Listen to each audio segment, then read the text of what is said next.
ನಾವು ದೇಸಿ washing machine purchase ಮಾಡೋದು ಕಾರಣ ಏನಂದರೆ ನಮ್ಮ ಮನೆ ಮೇಲೆ ನೀರಿನ ಟ್ಯಾಂಕ್ ಇಲ್ಲ.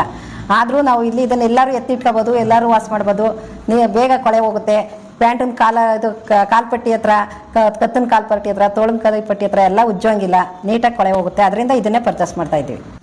ನಾವು ಕಾಡ್ಕೊತ್ನಳ್ಳಿಯವರು. ನಮ್ಮ ಹೆಸರು ಜಯಲಕ್ಷ್ಮಿ. ನಾವು ವಾಷಿಂಗ್ ಮಿಷಿನ್ ತಗೊಳ್ಳುವ ಅಂದ್ಕೊಂಡೇ ಬಂದ್ವಿ.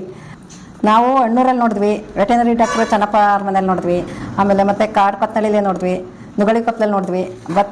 ಬಟ್ಟೆ ಎಲ್ಲ ಕೊಳೆ ಚೆನ್ನಾಗಿ ಹೋಗುತ್ತೆ ಅಂತ ಹೇಳಿದ್ರು. ಆ ದೊಡ್ಡ ವಾಷಿಂಗ್ ಮಿಷಿನ್ 25,000 30,000 ತಗೋತೀವಲ್ಲ, ಅದಕ್ಕಿಂತ ಇದು ಬೆಟ್ರು, ಇದನ್ನು ತಗೊಳ್ಳಿ ಅಂದರು. ಅದಕ್ಕೆ ಇದು ನಮಗೂ ಇಷ್ಟ ಆಯಿತು. ಅದಕ್ಕೆ ತಗೊಂಡು ಹೋಗುವ ಅಂದ್ಕೊಂಡು ಇಲ್ಲಿಗೆ ಬಂದ್ವಿ. ನಾವು ದೇಸಿ ವಾಷಿಂಗ್ ಮಿಷಿನ್ನೇ ಪರ್ಚೇಸ್ ಮಾಡುವ ಅಂದ್ಕೊಂಡೇ ಬಂದ್ವಿ.